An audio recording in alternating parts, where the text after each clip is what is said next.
సంగచ్చత్వం సంవదత్వం సంభో మనాంసి జానతాం దేవాభాగం యథా పూర్వే సంజానానాం ఉపాస్మహే. పెద్దలందరికీ నమస్కారం. 2018 ప్రాంతంలో డాక్టర్ అందించినటువంటి ఒక అందమైన శ్లోకం. శ్రీరామారాము. బల అతి బల అనేటువంటి రెండు విద్యలు విశ్వామిత్రుడి చేత స్వామివారు తీసుకోవటం మనకు తెలుసు. ఇక్కడ ఆ బల అన్న పదాన్ని తీసుకుని ఒక అందమైన శ్లోకాన్ని ఇచ్చారు. లక్ష్మీ సహస్రం అనేటువంటి ఒక స్తవకంలో, దాంట్లో అది 25 స్తవకాలుగా ఉన్న శ్లోక, దాంట్లో ఆ స్తోత్రంలో రంగనాయకి స్థుతి కింద చెప్పబడ్డ పద్యం. చాలా అందమైనటువంటి పద్యం. విద్యాంబలం రఘుపతి అధిగాధిపుత్ర సంప్రాప్య నిర్హృత సమస్త తనుక్లమోపి అంబాతనుక్లమ హరామ బలా విహత్వాం స్వస్య ధ్రువం ఘటయితుం తముపాస్త భూయ. ఈ బల అన్న పదాన్ని చక్కగా తీసుకుని ఆ తనుక్లేశాన్ని పోగొట్టుకున్నట్ట స్వామి. అంటే శరీరానికి పట్టింది. అక్కడ మనకు చెప్పారు కదా, ఈ మంత్రాన్ని విశ్వామిత్రుల దగ్గర నుంచి పొందాక ఆయనకి శారీరక శ్రమ లేకుండా పోయింది అని. అయితే ఈ తనుక్లమ కాకుండా అతనుక్లమను కూడా పోగొట్టుకున్నాడు అనేటువంటి ఒక అందమైన భావాన్ని చెప్పారంటే, ఎవరికి తనువే లేదు అటువంటి మన్మథ బాధని కూడా అమ్మవారి పక్కన లేకపోవటం వల్ల స్వామి పడ్డ బాధని ఆయన ఎలా పోగొట్టుకున్నాడు అంటూ ఒక అందమైనటువంటి వ్యాఖ్యానంతో కూడిన ఆ శ్లోకాన్ని మీకు అందించినందుకు డాక్టర్ గారికి కృతజ్ఞతలను ఆవిష్కరిస్తూ ఈరోజు వారి ప్రవచనాన్ని విధించవలసిందిగా కోరుతున్నాను.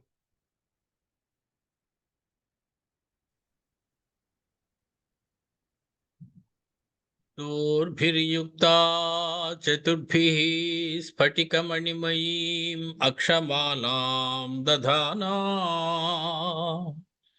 హస్తేనైకేన పద్మం సితమపి చ సుఖం పుస్తకం చాపరేణ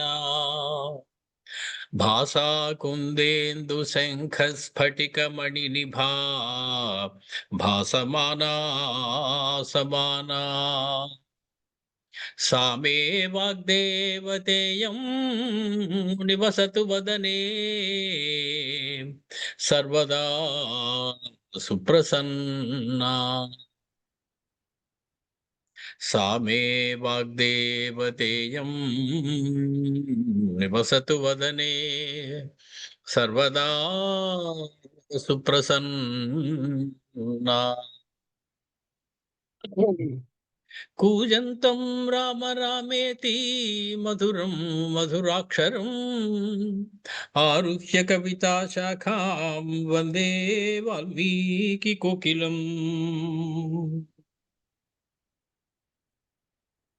పెద్దలందరికీ నమస్కారం. మనం శ్రీమద్ రామాయణంలో ఉత్తరకాండలో 42 సర్గలు పూర్తి చేసుకున్నాం. 43వ సర్గ ఈరోజు ప్రారంభించవలసి ఉన్నది. ఈరోజు అక్టోబర్ నెల 29వ తారీఖు బుధవారం 2025 సంవత్సరం. సందర్భం మనకి తెలుసు. వచ్చినటువంటి పెద్దలందరినీ కూడా రామచంద్రమూర్తి పంపించి వేశారు. అగస్త్యుడు మొదలగు ఋషులందరూ వెళ్ళిపోయారు. జనకుడు మొదలైన వాళ్ళందరూ వెళ్ళిపోయారు. విభీషణుడు మొదలైన వాళ్ళందరూ వెళ్ళిపోయారు. సుగ్రీవాదులందరూ వెళ్ళిపోయారు. హనుమస్వామికి నమస్కారం పెట్టి ఎప్పుడు నీ పాదాలు నా హృదయంలో ఎప్పుడు ఉండేలాగా అనుగ్రహించు తండ్రి అని చెప్పి హనుమస్వామి కూడా నమస్కరించారు. వెళ్ళిపోయే ముందు అయితే మనకి ఇక్కడ అధ్యాత్మ రామాయణంలో వెళ్ళిపోతూ అగస్త్యుల వారు మాట అన్నారు. అది మనకి రాముల వారు గురించి అంత అందమైనటువంటి మాట వాల్మీకి మహర్షి కన్నా కూడా వాల్మీకి మహర్షి చాలా చెప్పారు. అగస్త్యుల వారు రాముల వారిని పొగిడినవన్నీ. రామస్త్వం పరమేశ్వరోసి ఆయన తత్వాన్ని చెప్తూ ఉన్నారు అగస్త్య మహర్షి వెళ్ళిపోతూ. ఇది అగస్త్య రామాయణంలో, అధ్యాత్మ రామాయణం. రామస్త్వం పరమేశ్వరోసి సకలం జానాసి విజ్ఞాన దృక్. నువ్వు ఏమి తెలియనట్లుగా నన్ను ఇదేమిటి అదేమిటి అనే ప్రశ్న అడిగావు. మేఘనాథుడు గొప్పదనం ఏంటని అడిగావు. హనుమస్వామి గురించి అడిగావు. ఇవన్నీ నీకు తెలియనివి కావయా, నీకు అన్ని తెలిసినవే అడిగావు. భూతం భవ్యమిదం త్రికాల కలనా సాక్షి వికల్పోచ్ఛిత భక్తానామనువర్తనాయ సకలం కుర్వన్ క్రియా సంహతిం త్వం శృణ్వన్ మనుజాకృతి మునివచో భాసీశ లోకార్చితః. ముని వాటలని వింటూ మునుల యొక్క అండలో ఉంటున్నట్లుగా ఉంటూ నువ్వు ఎంత హాయిగా జీవితాన్ని గడుపుతూ ఉన్నావయ్యా, అన్నీ తెలిసి కూడాను అని చెప్పి అగస్త్య మహర్షి చెప్పారు వెళ్ళిపోయే ముందు. అలాగే ఆ రకంగా రామచంద్రమూర్తి వాళ్ళు వెళ్ళిపోయాక 10,000 సంవత్సరాలు పరిపాలించేశారు అని చెప్పి ఒక శ్లోకంలో అవగొట్టేశారు మహర్షి మనకి. 10,000 సంవత్సరాలు పరిపాలించేశారంటే ఇంకా అక్కడికి 1000 సంవత్సరాల కన్నా తక్కువ మిగిలింది ఇంకా ఆయన అవతార సమాప్తికి. అప్పుడు అందులో ఆనంద రామాయణంలో ఎలా పరిపాలించారో 1-2 విషయాలు చెప్తారు మనకి. రామరాజ్యే సదానందాః సర్వా ఆసన్ జనా భువి. జనులందరూ కూడా పరిపూర్ణంగా ఆనందంగా ఉన్నట్ట ఆ 10,000 సంవత్సరాలు కూడా ఆయన పాలిస్తున్న సమయంలో. వసుధా సస్య సంపన్న ఫలవంతశ్చ భూరుహాః జనాః ధర్మపరాः సర్వే పతిభక్తిపరాः స్త్రియః. ఇవన్నీ మనకి పట్టాభిషేక సర్గలో రాముడు రాజ్యంలో ఎలా ఉండేది అనేటువంటి వాల్మీకి మహర్షి మనకి చెప్పారు యుద్ధకాండ పూర్తయిన తర్వాత. నాపశ్యత్ పుత్రమరణం కశ్చిత్ రాజని రాఘవే ధర్మేణ రాజధర్మజ్ఞః సీతారామః ప్రతాపవాన్ చకార రాజ్యం నిర్ద్వంద్వం అయోధ్యాయాం సునిశ్చలం. ఖాళీగా కూర్చున్నారా ఈ 10,000 సంవత్సరాలు? లేదట. విజితానేక సమరశ్రీ సమర్పిత మార్గణః సీతారంజిత వామాంగః ఉగ్రః పరపురంజయః కృతోదక శుచిర్భూత్వా కాలే హుతాశనః సతతావబృధ క్లిన్న మూర్ధజః క్షితిజర్షభః. ఎప్పుడూ కూడా ఆయన శిరస్సు తడిగానే ఉండేదిట అవబృధ స్నానాలతోటి. అంటే ఎన్నో యజ్ఞాలు చేశారు అని అర్థం దానికి. కాలానికి ఏ కాలంలో చేయవలసినటువంటి యజ్ఞాలు ఆ కాలంలో చేశారయ్యా అని చెప్పి చెప్తారు. మనకి ఉమా సంహితలో ఇంకో మాట కూడా చెప్తారు రాముడు పరిపాలన ఎలా చేశారో ఆ సమయంలో ఎలా ఉండేది అన్న విషయమై. భస్మావకుంఠితో రామః. కొందరికి నచ్చకపోవచ్చు. రాముడు విభూతి పెట్టుకునేవాడండి. మన రామవారిని చూసినప్పుడు ఎప్పుడు కూడా ఊర్ధ్వపుండ్రంతో చూస్తాం. అది ఉమా సంహిత ఏం చెప్తోంది? భస్మావకుంఠితో రామః లసత్ఫాలోర్ధ్వపుండ్రకః శ్రీరంగశాయినం దేవం సమభ్యర్చ్య యథావిధి పార్వతీకాంత చరణ యుగల ధ్యాన తత్పరః. పార్వతీకాంత చరణ యుగళ ధ్యాన తత్పరః రామః. నిరంతరము శివపూజ దురంధరుడై ఉండేవాడండి. విశ్వేశ్వర కథాలాప పరిక్షిప్త దినక్షపః ఏవమాస్తే సదా రామః సర్వదేవాత్మకో హరిః. మొత్తానికి ఆ రకంగా ఆయన చక్కగా రాజ్యాన్ని పాలించేవారు. పూర్వాహ్నే ధర్మ కార్యాణి కృత్వా ధర్మాణి ధర్మవిత్ సంగవే న్యాయ సంవాదంచ హ్యపరాహ్నేపి సాహసం విచార్య శిక్షయన్ రామో వ్యవహారం కరోతి వై. మొత్తానికి పూర్వాహ్నంలో ఉదయకాలంలో ఆయన ధర్మ కార్యాలు చేస్తూ ఉండేవారు. మా సంగమ సమయంలో న్యాయ శాస్త్రాన్ని అధ్యయనం చేసి న్యాయ ప్రకారం తీర్పులు ఇచ్చేవారు. అపరాహ్న కాలంలో ఎవరైనా ఏదైనా విషయాల్లో న్యాయం చెప్పవలసి వచ్చినట్లయితే వాళ్ళకి తగినటువంటి న్యాయాన్ని కలిగిస్తూ ఉండేవారు. సీతా తు దేవకార్యాణి కుత్వా పౌర్వాహ్నికాని చ శ్వశ్రూణామకరోత్ పూజాం సర్వేషాం అవిశేషతః. ముగ్గురు అత్తలకు కూడా సేవ చేసుకుంటూ సీతమ్మ కూడా చక్కగా పాలన చేస్తూ ఉన్నదయ్యా అని చెప్పి మహర్షి మనకి వెంటనే ఒక పూర్వ రంగాన్ని దాన్ని సిద్ధం చేశారు. సీతారాములు వనవిహారానికి వెళ్ళారు అని చెప్పి ఆ వనవిహారంలో వారు ఏ రకమైనటువంటి అత్యద్భుతమైనటువంటి వృక్షములు చూశారు, ఫలములు చూశారు, అక్కడ వారికి ఏ రకమైనటువంటి మర్యాదలు జరిగాయి, ఇవన్నీ కూడా చెప్తూ ఉండేవారు. ఆయన రాజ్యం పాలించేటప్పుడట మనకి ఈయన చెప్తారు, కంకంటి బాపరాజు గారు. నిర్జరాధీసుండు నెల 3 వానలు కోరిన ధర నెల్ల కురియసాగే. రాముడు పాలిస్తున్నాడంటే నెలకి 3 వానలు తథ్యం. జ్వలిత ప్రదక్షిణార్చులతోడ హవ్యంబురే వేళ వహ్ని వహింపతొడగే. అగ్ని పిలిస్తే వచ్చేసేదట యజ్ఞయాగాదులు చేయడానికి. అంత సులువుగా ఆ అగ్నిని మథనం చేయగలిగేటువంటి వారు ఆ రోజుల్లో. మిక్కిలి ముదుసళ్ళ తప్ప తక్కిన వారి పొలియింప శమనుండు పూనడయ్యే. వీచికాగ్రముల నవీన మణుల్ పూరి నిరధి తటముల నిండనించే. బాగా వయసు అయిపోయి చివరికి వచ్చేస్తే తప్ప ప్రాణాలు తీసుకెళ్ళడానికి కూడా భయపడేవాడట. శైత్య సౌరభ్యమాంద్య సంచారి జగుచు గంధవహుడు ఎల్ల ప్రాణులగాని మాంచే. పడిన గింజల ననలెత్తి పండె ధరణి రఘుకులోత్తం సమీరేలు రాజ్యమునకు. ఆ రకంగా రామరాజ్యం అలా ఉండేది అని ఎన్ని రకాలుగానో ఎందరో కవులు వర్ణించారు. సుతులు లేక కలుంగు సుదతులెక్కడలేరు, సుత వియోగము చెందు సతులు లేరు. పతుల బాసిన కళావతులెయ్యడను లేరు, పడతుల బాసిన పతులు లేరు.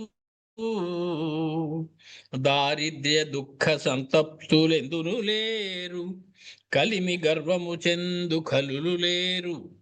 వ్యాధుల నాధుల వగచు వారలు లేరు, నిందలొందిన వారలెందు లేరు.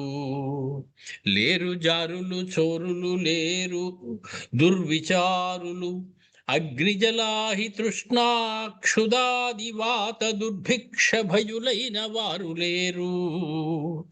రఘుకులోత్తం సమీలే మీరేలు రాజ్యమునను అని చెప్పి భరతుడు రామచంద్రమూర్తికి అతని సమయంలో రాజ్యంలో అందరూ ఎంత సుఖంగా ఉన్నారు అనేటువంటి విషయాలన్నీ కూడా చెప్తూ వచ్చారు. మొత్తానికి ఆ రకంగా సీతారాములు ఇద్దరు ఒకనాడు వనవాసానికి వెళ్ళారు. అక్కడ ఆ వనంలోని ఆ మాధుర్యాన్ని, ఆ వసంతుని యొక్క విహారాన్ని అంతా వర్ణించారు. వృక్షములని ఎంత అందంగా ఉన్నాయో, చెట్లు, అక్కడ ఉన్న పుష్పములు, ఫలములు, రంగురంగులుగా ఉండేటువంటి సుమములు, వీటన్నిటిని కూడా వర్ణించారు. పాదపంబుల పేరి పాదోదముల మీద కనిపించు నక్షత్ర గడమనంగా, నవమల్లికావతంస సమాగమంబున జనియించు పులకల చాలనంగా, వనమహాఖని ముట్టియనలేని రుచులచే కొమరొందు మగరాల గుమియనంగా, వనరాశిగాన ప్రవాళముల్ మునుగల్గినటులు తోచిన మొక్తికాళియనగా, అలరు వనదేవతల పల్లవాంఘ్రియుగములందు చెలువందు సితనఖ బృందమనగా, మీరె సారెకు మధుప కిశోరములు కోరికలు చెంద కోరకవారకంబు. మొత్తానికి అటువంటి ఒక అద్భుతమైనటువంటి వనంలో సీతారాములు ఇద్దరు కూడా విహారం చేస్తూ ఉన్నారు. వాళ్ళకి అక్కడ ఉన్నటువంటి దాన్ని చూసేటువంటి ఉద్యానవన పాలకులు అనేకమైనటువంటి కానుకలు అవి కూడా తెచ్చి ఇచ్చారు. ఎలాంటివి తెచ్చిచ్చారో కొంచెం మనకి ముందు సీతమ్మ గర్భిణి అవ్వబోతోంది అని చెప్పడం కోసం ఆ పదాలు కూడా ఇరికించి చూపించారు అందమైనటువంటి పద్యంలో మనకి కంకంటి పాపరాజు గారు. కుంభినీ సుత గుబ్బి గుబ్బ పాలిండ్లతో ప్రతి అయిన గజ నిమ్మ పండ్లు కొన్ని, జనక కన్య పిసాళి చళుకు కందోయితో సరి అయిన మెట్ట తామరలు కొన్ని, సీతాంబుజాక్షి చిరునవ్వు ఛాయతో సవరైన విరిమల్లె సరులు కొన్ని, కోసలాత్మజ పెద్ద కోడలి నెమ్మేలి జిగిబోలు మేలి సంపెగలు కొన్ని, మైథిలీదేవి దంత సంపదల సొంపునకు సమంబైన కొండ బృందములు కొన్ని, ఏర్చి కొని తెచ్చి ఇరకులాధీశ్వరునకు లలమి వనపాలకులు కాన్కలిచ్చుటయు. మొత్తానికి సీతమ్మతో రామచంద్రమూర్తి మధురమైనటువంటి సల్లాపములు అవి చేస్తూ ఉండగా మనకి ఇక సంతానం కలిగవలసినటువంటి సమయం వచ్చింది సీతమ్మ అని ఆయన చెప్పడం. సీత సిగ్గుపడుతూ ఉండగా రామచంద్రమూర్తి, నీకేదైనా కోరిక ఉంటే కోరు, అది గనక నేను ఈ సమయంలో తప్పకుండా నేను తీర్చవలసి ఉన్నది. కాబట్టి నీకు ఏమిటి, నీ మనసులో ఉన్నటువంటి కోరిక ఏమిటి, ఈ సమయంలో నువ్వు ఎలా ఉందావు అనుకుంటున్నావు, నీ కోరిక ఏమి అని అడగగానే ఆవిడ చెప్పింది. వాడెవడో ఏదో మాట అన్నాడని రామచంద్రమూర్తి వనాలకి పంపించేశాడు వారు ఎవరైనా అంటే చెప్పండి, అది కరెక్ట్ సరి అయినటువంటిది కాదయ్యా. అదంతా జరగక ముందే రామచంద్రమూర్తి సీతాదేవిని అడిగారు, నీ మనసులో కోరిక ఏమన్నా ఉంటే చెప్పు, ఈ సమయంలో నీ కోరికలన్నీ తీర్చవలసిన బాధ్యత నాకు ఉన్నది, నువ్వు సంతోషంగా సుఖంగా ఉండాలి గర్భిణిగా ఉన్నప్పుడు అని చెప్పారు. తపోవనాని పుణ్యాని ద్రష్టుమిచ్చామి రాఘవా. ఆవిడ చెప్పింది, నాకు తపోవనాలు చూడాలనుందయ్యా, తపోవనాలకి వెళ్ళాలనుంది. గంగా తీర ఉపవిష్టానాం ఋషీణాం ఉగ్రతేజసాం ఫలమూలాసీనాం దేవ సారమూలేషు వర్తితుం. వారి పాదాల నీడలో ఉండాలనుంది. ఆ గంగా తీరంలో ఉన్నటువంటి అనేకమైనటువంటి ఋష్యాశ్రమాలలో, మునియుల యొక్క కుటీరములలో, వాళ్ళ యొక్క పర్ణశాలల్లో వాళ్ళ పాదాలకు సేవ చేసుకుంటూ వాళ్ళ దగ్గర ప్రశాంతంగా ఉండాలి అనేటువంటి కోరిక ఒకటి ఉన్నది అని చెప్పి ఊరుకోలే ఆవిడ. వాల్మీకి మనకి చెప్తారు, కిందటిసారి అనుకున్నాం, ఏషమే పరమో కామోహ పరమ కామో, ఇది నా పరమమైనటువంటి కోరిక. నువ్వు ఇంకే కోరికలు నాకు తీర్చినా తీరకపోయినా నేను అడగను. నాకు అత్యంత దగ్గరైనటువంటి తీర్చుకోవాలనేటువంటి ఉత్సుకతతో ఉన్నటువంటి కోరిక ఏదైనా ఉంది అంటే అది ఆ మురళి యొక్క ఆశ్రమాల్లో ఉండాలి అనేటువంటి కోరిక. ఏషమే పరమ కామః యన్మూల ఫల భోజినాం అప్యేక రాత్రిం కాకుత్స నివసేయం తపోవనే. కనీసం ఎక్కువ కాలం కాకపోయినా కొన్నాళ్ళైనా సరే అక్కడ ఉండాలి అనేటువంటి కోరిక నాకున్నది అని చెప్పి రామచంద్రమూర్తి ఆవిడకి తప్పకుండా అలాగే నీ కోరిక తీరుస్తాను అని చెప్పారు. అక్కడి నుంచి రాజకార్యాలు చూడడం కోసం ఆయన సభాభవనంలోకి వెళ్ళారు. ఇప్పుడు సభ తీర్చవలసి ఉంది రామచంద్రమూర్తి. అక్కడ సభలో అందరూ కూర్చుని ఉన్నారు రామచంద్రమూర్తి వెళ్ళే సమయానికే. ఏవముక్త్వా తు కాకుత్స్థో మైథిలీం జనకాత్మజాం మధ్య కక్షాంతరం రామో నిర్జగామ సుహృద్భృతః. తన మంత్రులతోటి స్నేహితులతోటి కలిసి రామచంద్రమూర్తి అక్కడి నుంచి బయలుదేరి మధ్య కక్షలు దాటి ఆ అంతఃపురం సభాభవనంలోకి ప్రవేశించారు. ఇదక్కడి దాకా మనం కిందసారి చెప్పుకున్నాం. ఇప్పుడు మనం 43వ సర్గలో ప్రవేశించాం. 43వ సర్గ. తత్రోపవిష్టం రాజానం ఉపాసంతే విచక్షణాః కథానాం బహురూపాణాం హాస్యకారాः సమంతతః. అలా కూర్చొని ఉన్నప్పుడే రామచంద్రమూర్తి ఆ సభలో రకరకాలైనటువంటి కార్యక్రమాలు జరుగుతుంటాయి. కాసేపు పాటలు పాడతారు, కాసేపు కథలు చెప్తారు, కాసేపు నవ్వించే వాళ్ళు ఉంటారు. రకరకాలుగా సభ అంతా జరుగుతూ ఉంటుంది. అస్తమానం రాసకార్యాలతోటి అది చాలా సీరియస్గా ఉండేటువంటి వ్యవహారం అయితే అక్కడ ఏమీ ఉండదు. రోజు జరిగేటువంటి కార్యక్రమం. అనేక విధాల్లో కథల్లో నేర్పరలేనటువంటి వాళ్ళు హాస్యపూరితమైనటువంటి కథలు చెప్తూ ఉన్నారు. వారందరూ కూడా రామచంద్రమూర్తి దగ్గర కూర్చుని వారి చుట్టూ ఆయన సేవిస్తూ ఉన్నారు, చక్కటి కబుర్లు చెప్తూ ఉన్నారు. విజయో మధుమత్తశ్చ కాశ్యపో మంగళ కులః సురాజి కాళియో భద్రో దంతవక్త్ర సుమాగధః ఏతే కథా బహువిధాః పరిహాస సమన్వితాః కథయంతి స్మ సంహృష్టాః రాఘవస్య మహాత్మనే. సరస సల్లాపములు ఆడుతూ ఉన్నారు వాళ్ళందరూ రామచంద్రమూర్తితోటి. విజయుడు, మధుమత్తుడు, కాశ్యపుడు, మంగళుడు, కులుడు, సురాజి, కాళీయుడు, భద్రుడు, దంతభక్తుడు, సుమాగధుడు, వీళ్ళందరూ మంచి ఉత్సాహంగా రామచంద్రమూర్తితోటి మాట్లాడుతూ ఉన్నారు. తత కథాయాం కస్యాంచిత్ రాఘవ సమభాషత కా కథా నగరే భద్ర వర్తంతే విషయేషు చ. ఏమయ్యా, ఎక్కడెక్కడ కథలు అని చెప్తున్నారు ఇంతవరకు, చాలా బాగుంది, సంతోషం. కానీ మన రాజ్యంలో జరుగుతున్న కథలు ఏమీ నాకు చెప్పటం లేదేమిటి? మీరు ఎక్కడెక్కడో దూరమైన కథలే చెప్తూ ఉన్నారేంటి? కాబట్టి ఆ మన నగరంలో, మన దేశంలో, మన ప్రాంతంలో ఉన్నటువంటి ప్రజలు ఏమేమి కబుర్లు చెప్పుకుంటున్నారు, ఎలాంటి కథలు చెప్పుకుంటున్నారు, అవి చెప్పండి అని భద్రుడు అనేటువంటి ఒక ఆయన అడిగారు, ఆయన రామచంద్రమూర్తి. మమాశ్రితాని కాన్యాహుః పౌరజానపదా జనాః కించ సీతాం సమాశ్రిత్య భరతం కించ లక్ష్మణం. జనులందరూ నా గురించి ఏమనుకుంటున్నారయ్యా? రాముడు ఎంత గొప్పవాడు, ఎంత చక్కనివాడు, ఎంత మహాత్ముడు, ఇలాగే అనుకుంటున్నారా? సీతమ్మ గురించి ఏమనుకుంటున్నారయ్యా? ఆవిడ మహాసౌందర్యవతి, మహాపతివ్రత, ఇలాగే అనుకుంటున్నారా? మా భరతుడి గురించి ఏమనుకుంటున్నారు? లక్ష్మణుడి గురించి ఏమనుకుంటున్నారు జనులందరూ? కాబట్టి మీరు మన ప్రాంతంలో జరిగే కథలు కూడా కొన్ని చెప్పండి. ఎక్కడెక్కడో కథలన్నీ చెబుతూ ఉన్నారు మీరు అని చెప్పి రామచంద్రమూర్తి మామూలుగా మాటల్లో భద్రుడు అనేటువంటి ఆయన పిలిచి అడిగారు. కిం ను శత్రుఘ్నముద్దిశ్య కైకేయీం కిం ను మాతరం వక్తవ్యతాం చ రాజానో నవే రాజ్యే వ్రజంతి. మొత్తానికి శత్రుఘ్నుడి గురించి ఏమనుకుంటున్నారు జనం?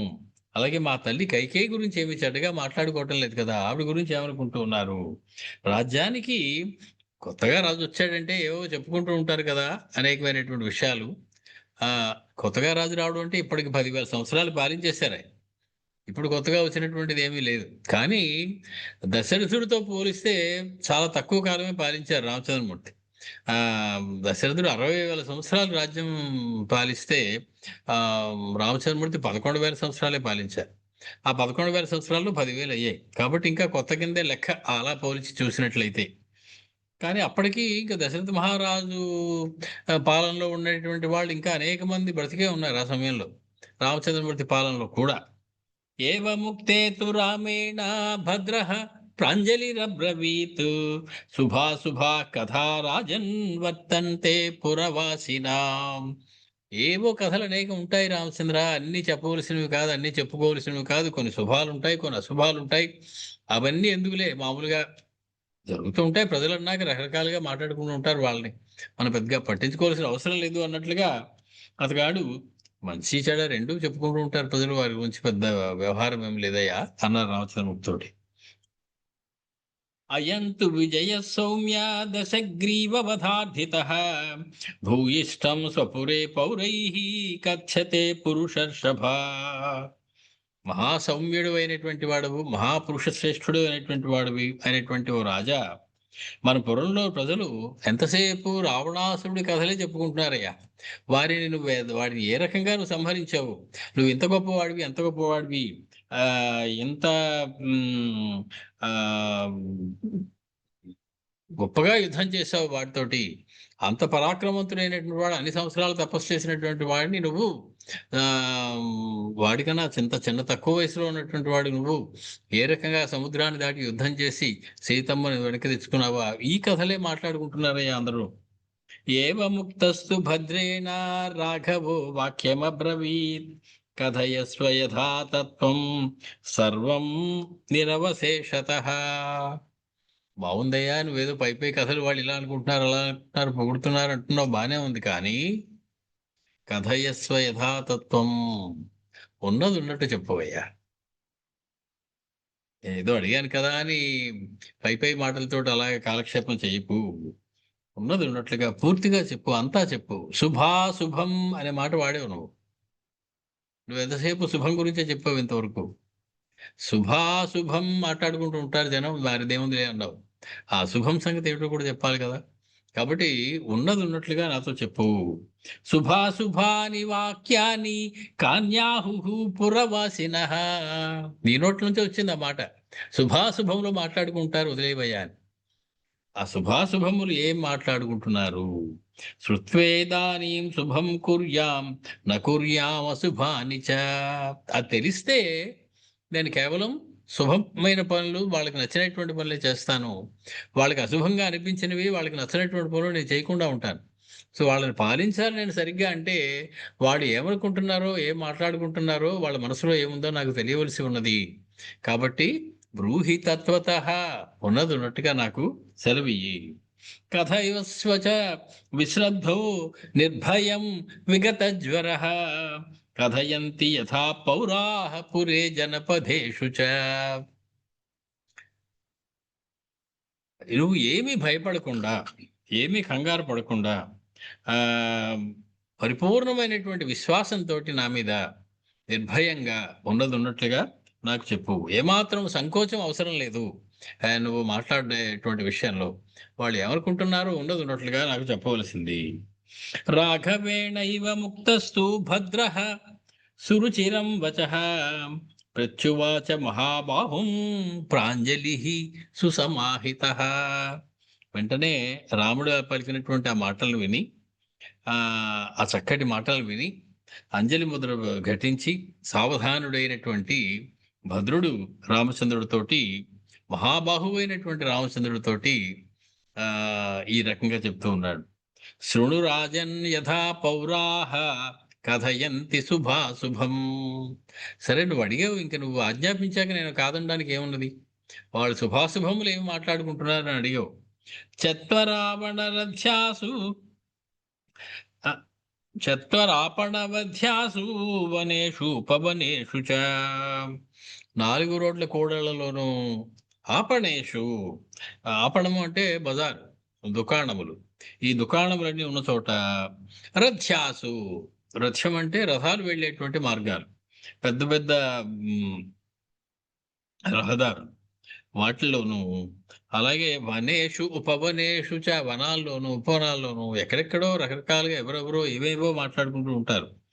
దుష్కరం కృతవాన్ రామః సముద్రే సేతు బంధనం అశ్రుతం పూర్వకైః కైశ్చిత్ దేవైరపి సదానవైః. అందరిది ఒకటే మాట రామచంద్ర. రామచంద్రుడు ఏమి పరాక్రమవంతుడు!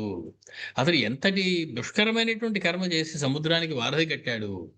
ఎప్పుడైనా ఎవరైనా, ఏ రాజైనా ఇలా సముద్రానికి వారధి కట్టాడని విన్నామా? ఇంతటి పరాక్రమంతో ఇంత అద్భుతమైనటువంటి యుద్ధం చేశాడని ఎప్పుడైనా మనం విన్నామా? ఇది దేవతలకి, దానవులకి ఎవ్వరికీ సాధ్యం కానటువంటి వ్యవహారం.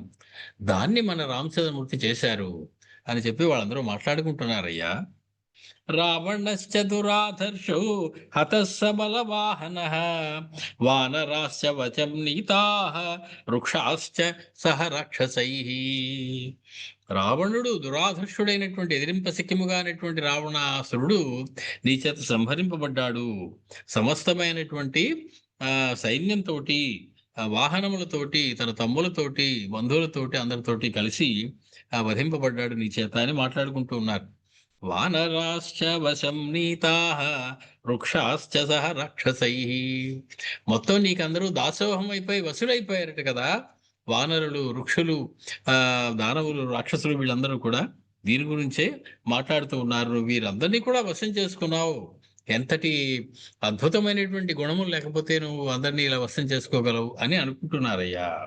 హత్వాచ రావణం సంఖ్యే సీతామాహృత్య రాఘవః అమర్షం పృష్ఠతః కృత్వా స్వవే స్వపునరానయత్. యుద్ధంలో ఆ రకంగా అద్భుతంగా రావణాసురుని చంపినటువంటి మా రాముడు అమర్షం పృష్ఠతః కృత్వా, రావణాసురుడు ఆమె మీద చెయ్యి వేశాడు అని తెలుసుకొని, రావణాసురుడి మీద ఉన్న కోపాన్ని కూడా లెక్క చేయకుండా తిరిగి ఆమెని తన స్వగృహానికి తీసుకొచ్చి హాయిగా పరిపాలన చేసుకుంటాడు. ఏమి రామచంద్రుడయ్యా, ఎంత అద్భుతం అని మాట్లాడుకుంటూ ఉన్నారయ్యా రామచంద్ర. కీదృశం హృదయే తస్య సీతా సంగమజం సుఖం అంకమారోప్యతు పురీం రావణేన బలాధృతాం. కానీ సీతతోటి ఏం సుఖపడగలడు రామచంద్రమూర్తి అనుకుంటున్నారు కొంతమంది. రావణాసురుడు తన ఒళ్ళో కూర్చోబెట్టుకుని, తన తొడ మీద కూర్చోబెట్టుకుని బలవంతంగా తన రాజధానికి తీసుకుపోయి సంవత్సర కాలం పాటు అక్కడ ఉంచాడే. అలాంటి సమయంలో అటువంటి సీతని మళ్ళీ వెనక్కి తీసుకుని ఆవిడతోటి ఏమైనా సుఖపడతాడా రామచంద్రమూర్తి? లంకామపి పురీం నీతాం అశోకవనికాం గతాం రక్షసాం వశమాపన్నాం కథం రామో నకుత్సతే. మామూలుగా అయితే ఇన్నాళ్ళు ఇంటి నుంచి బయటికి వెళ్ళిపోయి పరాగృహంలో ఉన్నటువంటి ఒక స్త్రీని యావగించుకోవాలి, ఆవిడ మీద కోపం ఉండాలి, ఆవిడ దగ్గరికి రానివ్వకూడదు.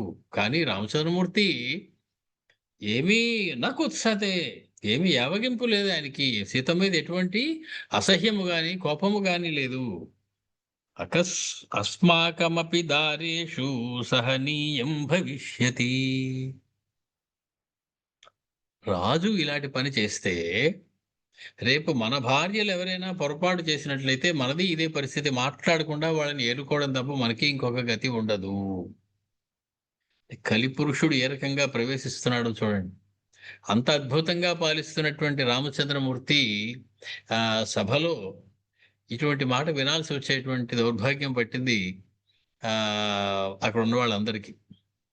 ఆ భద్రుడు అనేటువంటి వాడు చెప్పవలసి ఒట్టు పెట్టి అడిగాడు రామచంద్రమూర్తి, ఉన్నది ఉన్నట్టు చెప్పాలి, నువ్వు ఏమీ దాచకుండా చెప్పు అని. సరే, అస్మాకమపి దారేషు సహనీయం భవిష్యతి యదా హి కురుతే రాజా ప్రజాహతమనువర్తతే. యథా రాజా తథా ప్రజాహ. రాజు ఎలా చేశాడో ప్రజలు కూడా అలాగే చేయాలి కదా. కాబట్టి సీతమ్మలాగే మన భార్యలు కూడా ఎవరైనా ఎవరింటికైనా వేరే చోటికి పరాయి మగవాడి దగ్గరికి వెళ్ళిపోయి సంవత్సరం కాలం పాటు ఉన్నట్లయితే మాట్లాడకుండా మనం కూడా తీసుకొచ్చి వాళ్ళని మామూలుగానే వారితోటి ఉండవలసినటువంటి అవసరం ఉన్నది కదా. ఏవం బహువిధా వాచో వదంతి పురవాసినః నగరేషు చ సర్వేషు రాజన్ జానపదేషు చ. ఏవో ఇలా తెలిసి తెలియనటువంటి అక్కర్లేని మాటలు బోడు మాట్లాడుకుంటూ ఉంటారు ఆ జనం, వదిలేదాన్ని అన్నాడు భద్రుడు రామచంద్రుడితోటి. అన్ని నగరాల్లో గ్రామాల్లో పౌరులు రకరకాలుగా మాటలు చెప్పుకుంటారు. కొన్ని మంచిగా ఉంటాయి, కొన్ని చెడు ఉంటాయి. పబ్లిక్ లైఫ్లో ఉన్నవాడికి ఇవన్నీ తప్పవు అన్నట్లుగా వాటిని పెద్దగా పట్టించుకోని అవసరం లేదు అన్నట్టుగా తేలిగ్గానే చెప్తూ ఉన్నాడు భద్రుడు. రామచంద్రమూర్తి అన్ని వింటూ ఉన్నారు ఈ మాటలన్నీ కూడా. ఒక రజకుడు ఇలా చేశాడు అని చెప్పి మనం వింటూ ఉంటాం. ఒక మనకి వాల్మీకి రామాయణంలో ఈ రజకుడు చేశాడు అనేటువంటి ప్రసక్తి ఎక్కడా లేదు. ఎక్కడ ఒక రజకుడు మనకి లవకుశ సినిమా వాటిల్లో అన్నిట్లో కూడా ఒక రజకుడు ఇలా చేసినట్లుగానే చూపిస్తారు పాత సినిమాలు వాటిలన్నిటిలో కూడా. అది ఎక్కడో కొన్ని పురాణాంతర్గతంలో ఉందేమో మనకు తెలియదు కానీ ఆ రజకుడు అనేటువంటి వాడు ఇలా అన్నట్లుగా మాత్రం ఎక్కడ వాల్మీకి రామాయణంలో చెప్పబడలేదు. ప్రజలు ఇలా అనుకుంటున్నారు అన్నారు అంతే. ఎవరు ఆ ప్రజలు? ఏ ప్రొఫెషన్కి చెందిన వాళ్ళు ఈ విషయాలన్నీ మనకి చెప్పాల.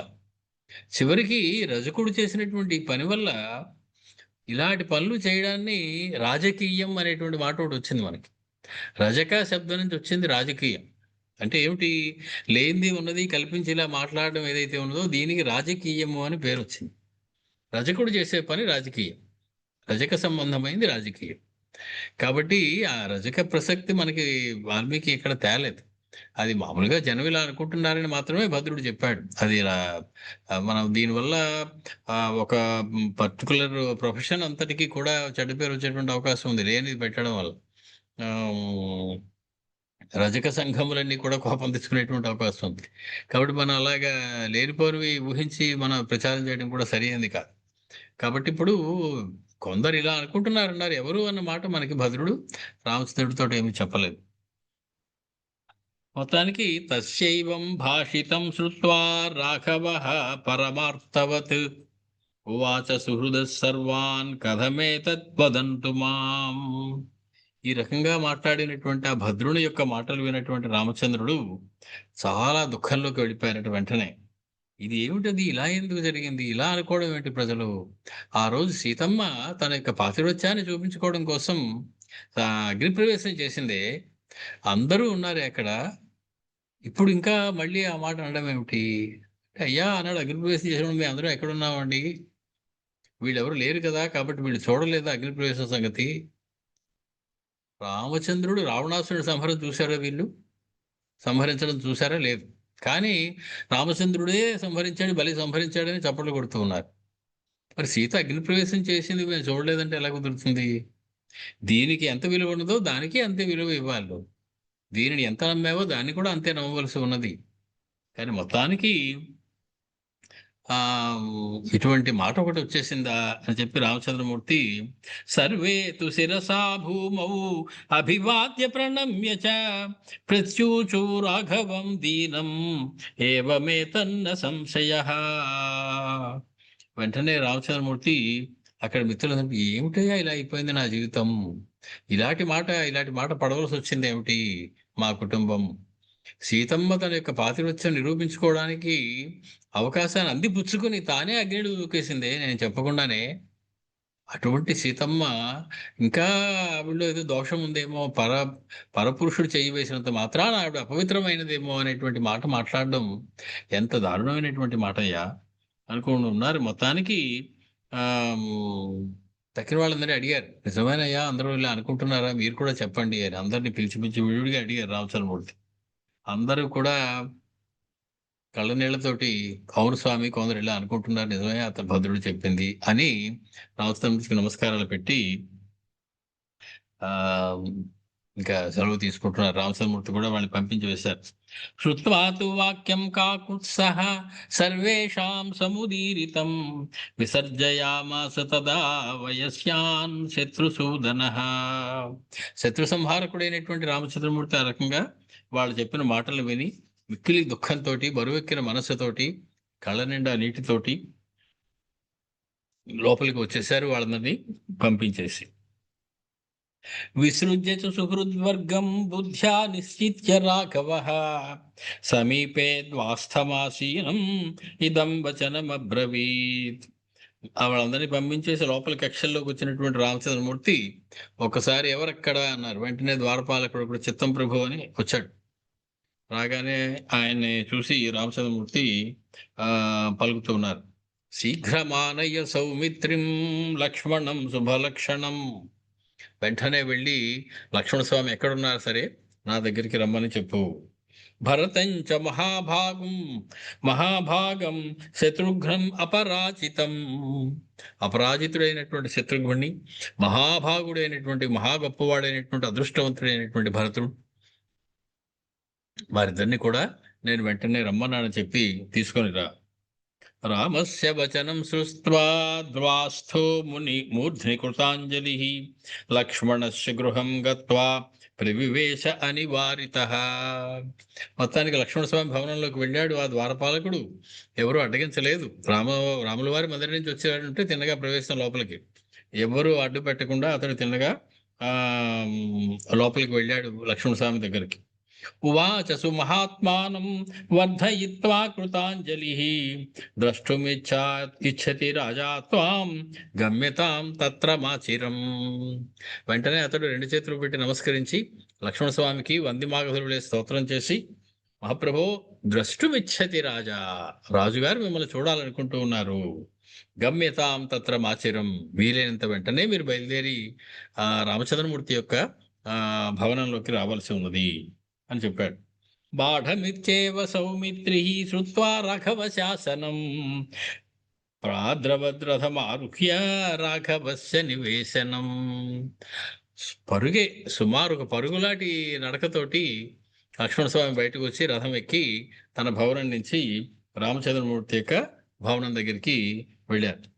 ప్రియాంతం లక్ష్మణం శ్రుత్వా దృష్ట్వా ద్వాస్తో భరతమంతికాత్ ఉవాచ భరతం తత్ర వర్ధయిత్వా కృతాంజలిః వినయావనతో భూత్వా రాజా త్వాం ద్రష్టుమిచ్చతి. లక్ష్మణుడు ఇలా బయలుదేరడం చూసినటువంటి ఆ ద్వారపాలకుడు గబగబా అక్కడి నుంచి బయలుదేరి భరతుడి ఇంటికి వెళ్ళి అంజలి ఘటించి భరతుడిని అభినందించి నమస్కారాలు పెట్టి వినయంతో నమ్రుడై, రాజుగారు మిమ్మల్ని ఒకసారి చూడాలనుకుంటున్నారు, వెంటనే బయలుదేరండి అనేటువంటి వార్త భరతుడికి కూడా వినవించాడు.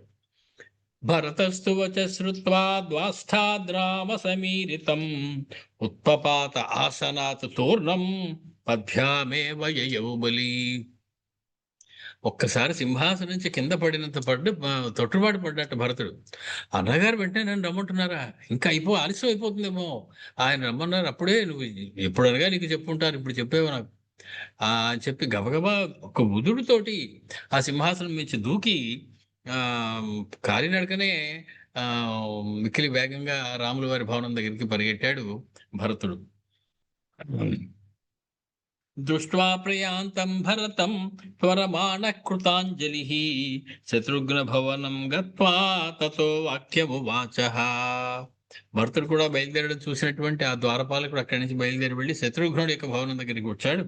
వచ్చి ఆయనకి 2 చేతులు జోడించి నమస్కరించి చెప్పాడు, ఏ హ్యాగచ్చరగు శ్రేష్ఠ రాజా త్వాం ద్రష్టుమిచ్చతి గతో హి లక్ష్మణ పూర్వం భరతశ్చ మహాయశాః.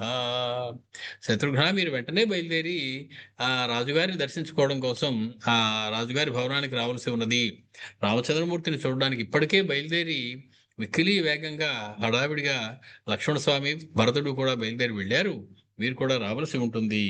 తండ్రిగా మీ అన్నగారు మిమ్మల్ని వెంటనే, రాజుగారు మిమ్మల్ని వెంటనే చూద్దాం అనుకుంటున్నారు. శృత్వాతు వచనం తస్య శత్రుఘ్న పరమాసనాత్ శిరసా వంద్య ధరణీం ప్రయయౌ యత్ర రాఘవః. వెంటనే శత్రుఘ్నుడు అతని మాటలు విని గబగబా కిందకి దిగి ఆసనం నుంచి నేల మీద రామచంద్రమూర్తి ఉన్న దిక్కుకేసి తిరిగి నేల మీద ఒకసారి నమస్కారం పెట్టి రామచంద్రమూర్తికి నమస్కారం పెడుతున్నట్లుగా అక్కడి నుంచి రామచంద్రమూర్తి ఉన్న చోటుకి గబగబా బయలుదేరి వచ్చారు. ద్వాస్థః స్వాగత్య రామాయ సర్వానేవ కృతాంజలి నివేదయామాస తదా భ్రాతॄన్ స్వాన్ సముపస్థితాన్.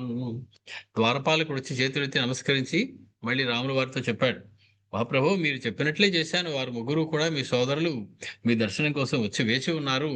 ఆ పక్క కక్షలో వారందరూ కూర్చుని ఉన్నారు. వారందరూ సిద్ధంగా ఉన్నారు మిమ్మల్ని కలవడానికి.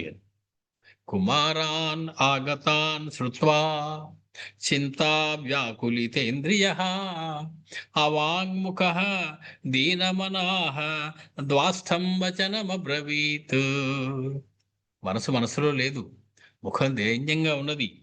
చింతా వ్యాకులితేంద్రియః, చింతతో వ్యాకులమైనటువంటి సమస్తింద్రియములు కలవానడై.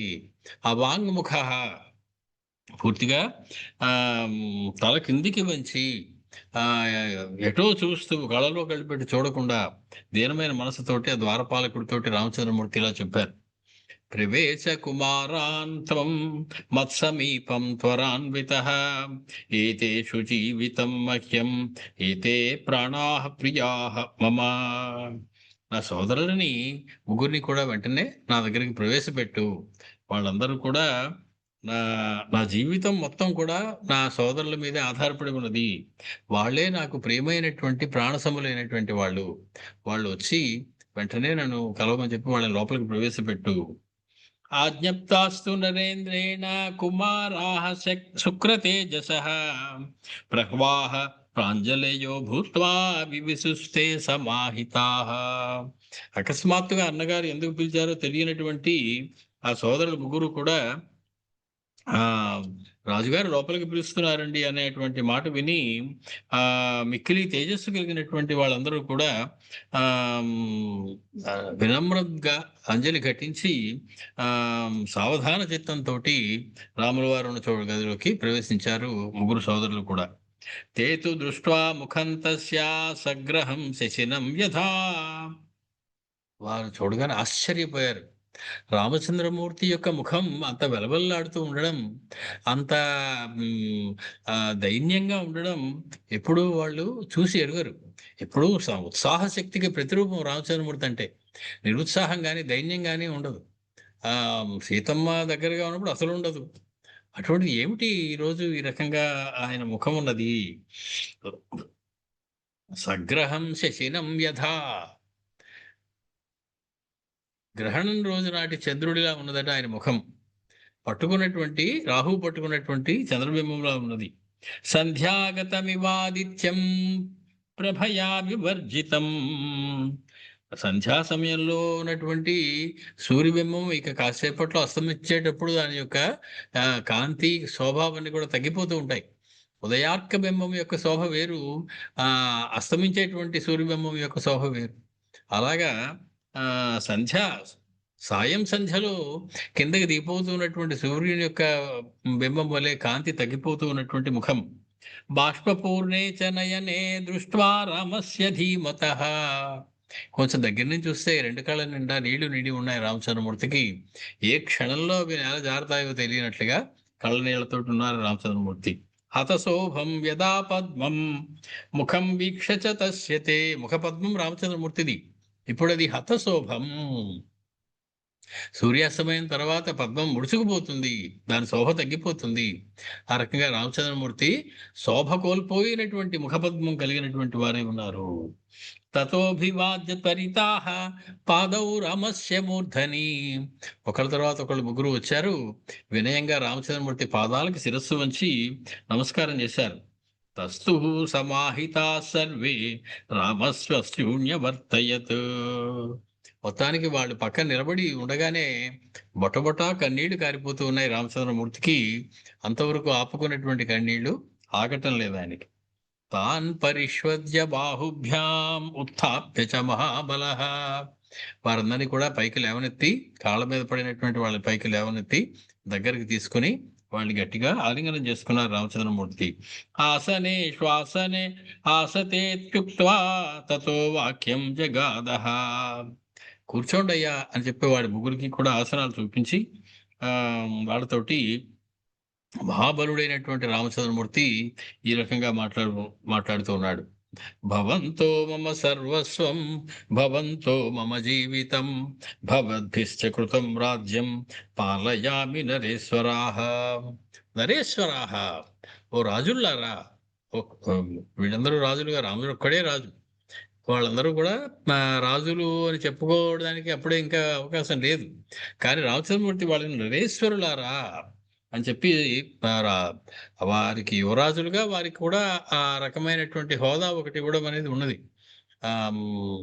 తన వయసుతో తన ఎత్తుతో సమానమైనటువంటి కొడుకుని ఏ రకంగా అయితే తండ్రి గౌరవం ఇచ్చి మాట్లాడతాడో ఆ రకంగా రామచంద్రమూర్తి వారికి గౌరవం ఇచ్చి ఓ నరేశ్వరులారా, మీరు నా సర్వస్వం, మీరే నాకు, మీరు నా జీవితం అంతే మీరే. మీ చేతే కూడా ఇంత అందంగా పరిపాలించబడుతున్నటువంటి రాజ్యం నేను పాలించేటువంటి అవకాశం నాకు దక్కింది. నేను పాలిస్తున్నానన్న పేరే కానీ మీరందరూ ఎన్ని చేస్తే ఇంత రాజ్యం ఇలాగ మనకి చక్కగా ధర్మంగా సాగుతూ ఉన్నది. కాబట్టి ఈ రాజ్యం మీది, నా జీవితం మీది, నా సర్వస్వం మీరే నాకు. భవంత కృత శాస్త్రార్థాః బుద్ధ్యా చ పరినిష్ఠితాః. మీరందరూ బాగా చదువుకున్న వాళ్ళు, చక్కటి శాస్త్రజ్ఞానం ఉన్నటువంటి వాళ్ళు. మీరు బుద్ధితోటి కూడా, పరిణితి చెందిన బుద్ధితో చక్కటి ఆలోచన చేసేటువంటి నేర్పు ఉన్నటువంటి వాళ్ళు. సంభూయ చ మదర్థోయం అన్వేష్టవ్యో నరేశ్వరాః. మీరందరూ కలిసి సలహా ఇవ్వాలి. నేను ఏం చెయ్యాలి అనేటువంటి విషయంలో నాకు ఒక చక్కటి సలహా మీ దగ్గర నుంచి రావలసి ఉన్నది. కారణం మీరందరూ బాగా చదువుకున్న వాళ్ళు, తెలివైన వాళ్ళు, మీ బుద్ధితో ఆలోచించగలిగినటువంటి వాళ్ళు. అంతేకాదు మీరే ఆ సలహా ఇవ్వాలి. కారణం నా సర్వస్వం మీరే, నా జీవితం మీరే, ఈ రాజ్యం అంతా కూడా మీ వల్లనే చక్కగా పరిపాలన సాగుతూ ఉన్నది. కాబట్టి మీరు నాకు చక్కటి సలహా ఒకటి ఇవ్వవలసి ఉన్నది. సంభూయ చ మదర్థోయం అన్వేష్టవ్యో నరేశ్వర. మీరు అందరూ ఆలోచించి జాగ్రత్తగా, తొందర ఏమి పడకుండా, మీ యొక్క శాస్త్ర దృష్టితోటి, మీ తెలివితేటలను ఉపయోగించి నాకు ఒక సలహాని ఇవ్వవలసి ఉన్నది.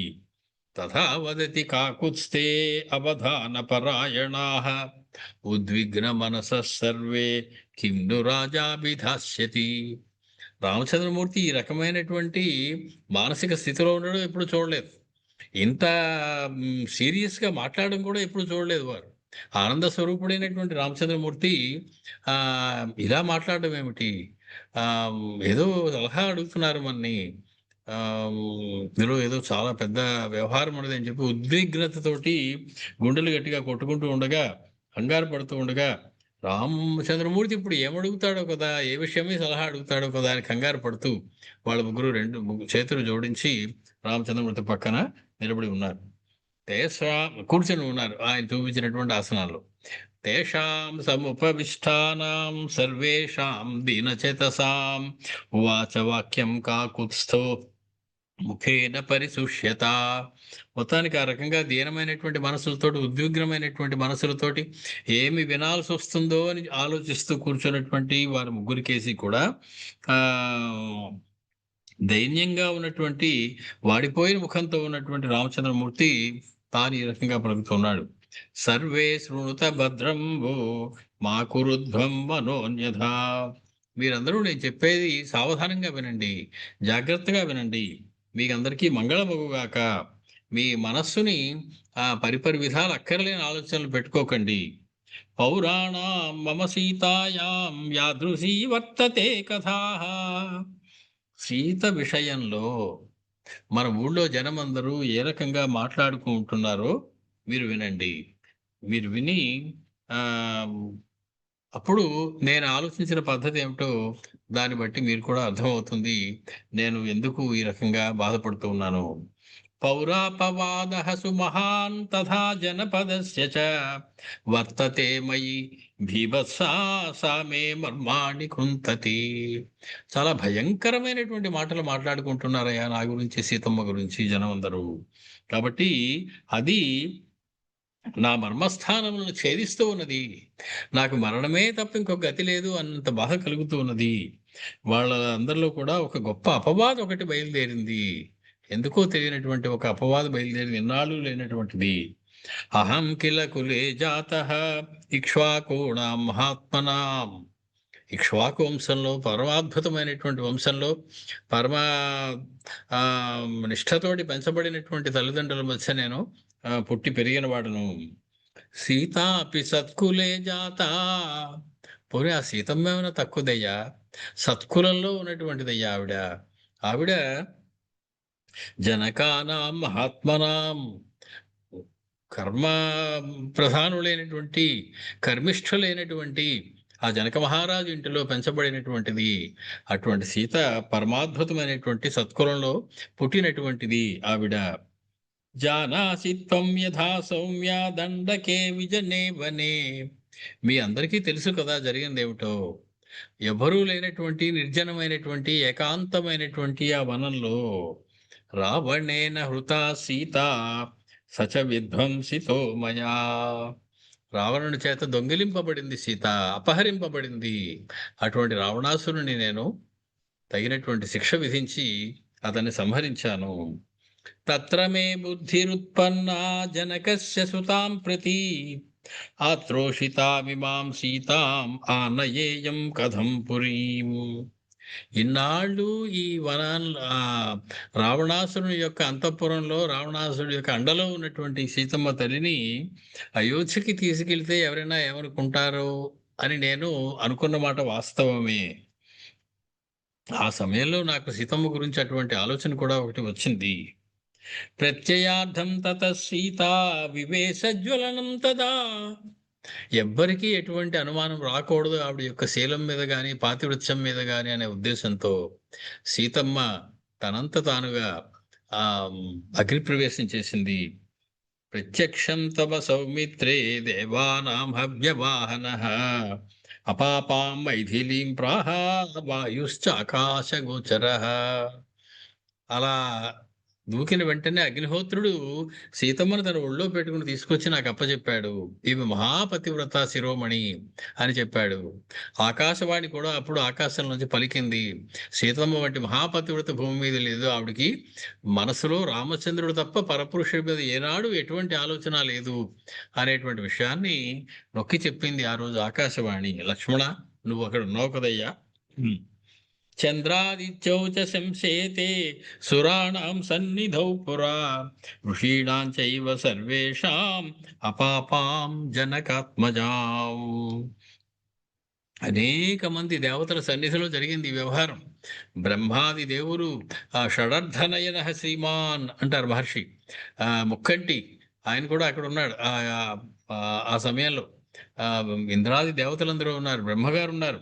వీళ్ళందరూ ఉన్నటువంటి సన్నిధిలో, ఋషీశ్వరులు బోళ్ళంతమంది ఉన్నటువంటి సన్నిధిలో సూర్యచంద్రులు కూడా సీతమ్మ పాపం చేసింది కాదయ్యా, ఆవిడ చాలా నిష్కళంకమైనది, ఆవిడ చాలా పతివ్రతా శిరోమణి అనేటువంటి మాట చెప్పారు.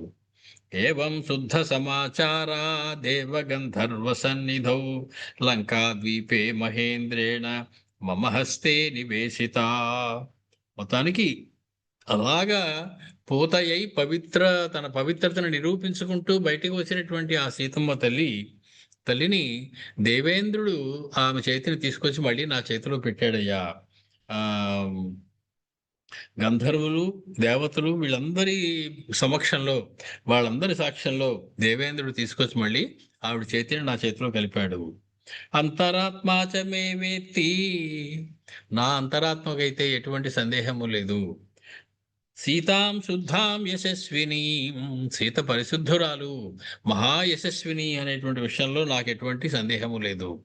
నా అంతరాత్మకి పూర్తిగా విషయం తెలుసు. తతో గృహీత్వా వైదేహీం అయోధ్యామహమాగత, అందుకనే నేను సీతమ్మను తీసుకుని ధైర్యంగా లంకా నగరం నుంచి వచ్చి ఇక్కడ అయోధ్యకి సీతమ్మను మళ్ళీ వెనక్కి తీసుకొచ్చాను. ఆవిడ గురించి ఎటువంటి సందేహము నాకు అప్పుడు లేదు, ఇప్పుడు లేదు. అయంతు మే మహాన్ వాదః శోకశ్చ హృది వర్తతే, పౌరాపవాదః సుమహాన్ తథా జనపదస్య చ. కానీ ఈ ఈ ఈ మాట ఏదైతే ఉన్నదో, ఈ పౌరజానపదులు మాట్లాడుకునేటువంటి అపవాదు ఏదైతే ఉన్నదో సీత విషయంలో, అది నాకు మిక్కిలి శోకాన్ని కలిగిస్తూ ఉన్నది. అది గ్రామ ప్రజలలోనూ పౌరుల్లోనూ కూడా, అంటే పురాల్లో ఉండేటువంటి వారు, గ్రామాల్లో ఉండేటువంటి వారు, వీళ్ళందరూ ఒకేలా ఆలోచిస్తూ ఉన్నారే సీతమ్మ గురించి, నా గురించి అని చెప్పి నాకు మహాన్వాద శోకశ్చ హృది వర్తతే, నాకు చాలా గొప్ప దారుణమైనటువంటి శోకము కలుగుతూ ఉన్నది. అకీర్తిర్స్యస్య గీయేత లోకే భూతస్య కస్యచిత్ పతత్యేవ అధమాన్ లోకాన్ యావత్ శబ్ద ప్రకీర్త్యతే. ఎవరి గురించి అయితే చెడుగా మాట్లాడుకుంటూ ఉంటారో, ఎవరికి ఎవరికైతే అపకీర్తి లోకంలో ఇలా వ్యాపించి ఉంటుందో, అతడు ఆ చెడ్డ మాట లోకంలో అన్నాళ్ళు అనుకుంటారో అన్నాళ్ళు కూడా నరకంలో పడి ఉంటాడయ్యా. కాబట్టి దీనివల్ల ఇక్ష్వాకు వంశము ఎంతో శుద్ధమైనటువంటి పవిత్రమైనటువంటి వంశము, వాళ్ళని ప్రజలని పాలించరు, ఉపాసిస్తారు అనేటువంటి మాటకి దెబ్బ వచ్చేటువంటి అవకాశం ఉన్నది. ఇక్ష్వాకు వంశంలో ఒక మహారాజు కళంకితి అయినటువంటి ఒక స్త్రీని కాముకుడే వెనక్కి తెచ్చుకొచ్చాడు అనేటువంటి మాటను నేను భరించలేకపోతూ ఉన్నాను. ఇది మన ముందు తరాలకి అన్నిటికీ, వెనకటి తరాలన్నిటికీ కూడా మచ్చ కలిగించేటువంటి వ్యవహారంలా కనిపిస్తూ ఉన్నది. కాబట్టి ఆ అటువంటి అపకీర్తిని మూట కట్టుకుని నేను కూడా నరకంలో పడిపోతానేమో అనేటువంటి బాధ నాకు కలుగుతున్నది. అకీర్తి నంద్యతే దేవై కీర్తిర్లోకేషు పూజ్యితే, అకీర్తిర్నింద్యతే దేవై కీర్తి లోకేషు పూజ్యతే, కీర్త్యర్థం సమారంభ సర్వేషాం సుమహాత్మనాం. అపకీర్తి కలిగినటువంటి వాడిని, ఎవడి మీదైతే ఎక్కువ అపవాదులు అవి ఉంటాయో వాడిని దేవతలు కూడా నిందిస్తారయ్యా, వాడు తప్పు చేస్తున్నట్లయితే. కాబట్టి కీర్తిని ఉన్నవాడిని అందరూ కూడా పూజిస్తారు, అతడు తప్పులు చేసినటువంటి వాడిని అందరూ కూడా నిందిస్తారు. ఈ మహాత్ములందరూ వాళ్ళ జీవితాలు, వాళ్ళ బ్రతుకులు అన్నీ కూడా కీర్తి పొందడం కోసమే.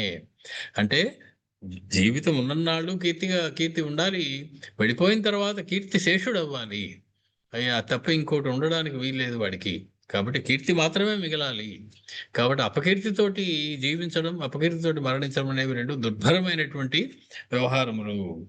అప్యహం జీవితం జహ్యాన్ యుష్మాన్ వా పురుషర్షభాః అపవాద భయాద్భీతః కిం పునర్జనకాత్మజాం. మనసులోని మాట నెమ్మగా చెప్పేశాడు. అప్యహం జీవితం జహ్యాం, అపవాదుని భరించడం కన్నా నాకు జీవితాన్ని వదిలేయడం సులువు.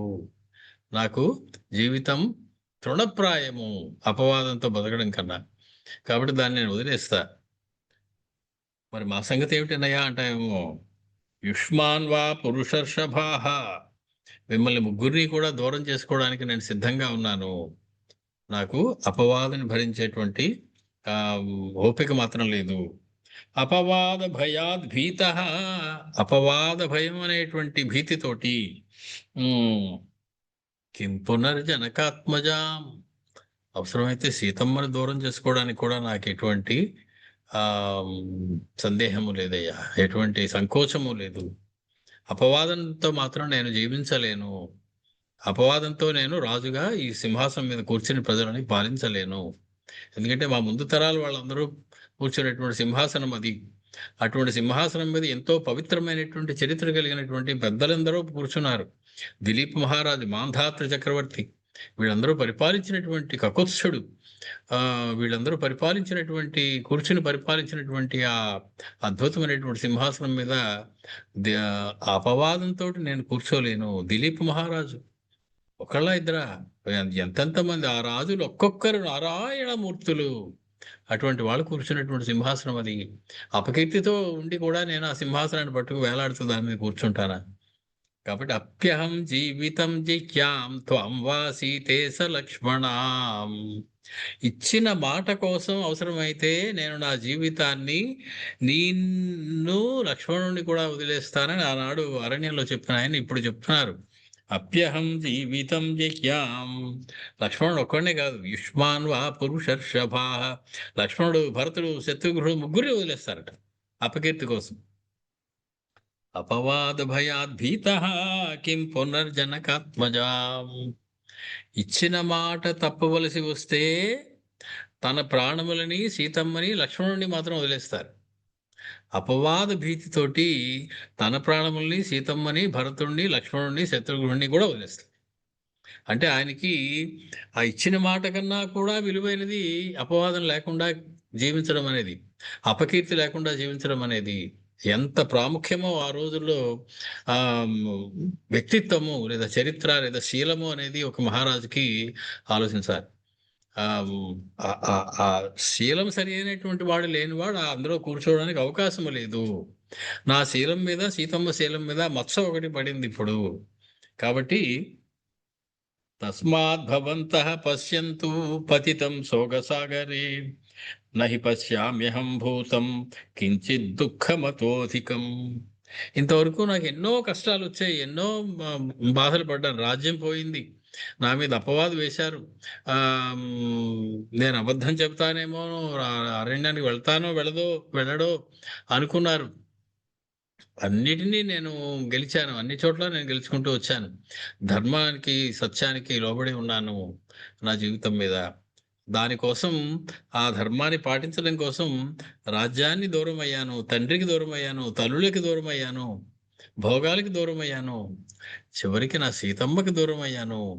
కానీ నా పరాక్రమాన్ని చూపించుకుని ఆ సత్యం, ధర్మం నిలబడడం కోసం, అధర్మాత్ముడైనటువంటి వాడిని శిక్షించడం కోసం నేను సముద్రానికి వారధి కట్టి వెళ్ళి అతగాడిని సంహరించి వెనక్కి వచ్చాను. కేవలము ధర్మం మీద, ఆస్తిక్యం మీద బుద్ధి ఉన్నటువంటి వాడనై ఈ పని నేను చేశాను. కాబట్టి శోకసాగరంలో మునిగిపోతున్నటువంటి నాకు మార్గం ఏదైనా ఉంటే మీరు చెప్పండి. ఇంత దారుణమైనటువంటి దుఃఖం నా జీవితంలో ఎప్పుడూ రాలేదు. అంటే సీతాభియోగ దుఃఖం కన్నా కూడా ఈ అపవాద భయం, అపవాద భీతి రామచంద్రమూర్తిని ఎక్కువ కలతపెడుతూ ఉన్నది.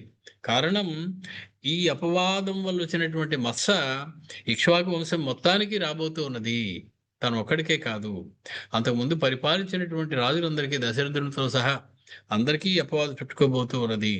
కాబట్టి అటువంటి వారు పాలించినటువంటి సింహాసనం మీద నేను ఇంకా ఎలా కూర్చోవడము, అపవాదికి ప్రాయశ్చిత్తం ఏదైనా జరగకుండా. కాబట్టి ఇంతకన్నే దుఃఖమైనటువంటి విషయం నా జీవితంలో ఎప్పుడు జరగలేదు. స్వస్థం ప్రభాతే సౌమిత్రే, చెప్పేస్తున్నారు తన మనసులో ఏమనుకుంటున్నారు. శ్వః, రేపు, త్వం, నువ్వు, ప్రభాతే, ఉదయకాలంలో, సౌమిత్రే, ఓ సుమిత్రానందనుడా, ఓ లక్ష్మణ. సుమిత్రానందనుడా అని ఎందుకు పిలవాల్సి వచ్చిందంటే, సుమిత్ర చెప్పింది, రాముడి మాట ఎప్పుడూ ధిక్కరించకు అనేటువంటి మాట చెప్పింది. కాబట్టి గుర్తు చేస్తూ ఉన్నాడు, సౌమిత్రికి పుట్టినటువంటి వాడా, మీ తల్లి ఏం చెప్పిందో తెలుసు కదా నీకు. కాబట్టి నువ్వు ఏదైనా సరే నా మాటకి విరుద్ధంగా చేయడానికి లేదు. మీ తల్లి ఆజ్ఞ ఇచ్చింది ఆ రోజు. రామచంద్రమూర్తి మాటకి ఎదురు తిరగద్దు అనేటువంటి మాట. కాబట్టి ఆయన లక్ష్మణ స్వామిని ఎన్నుకున్నారు. మామూలుగా అయితే భరతుడిని ఎన్నుకోవాలి కదా! తర్వాత తనకంటే లక్ష్మణుడి కంటే పెద్దవాడు ఏదైనా పని చేయాలంటే. శ్వః త్వం ప్రభాతే సౌమిత్రే సుమంత్రాధిష్ఠితం రథం ఆరుహ్య సీతామారోప్య విషయాంతే సముత్సృజ.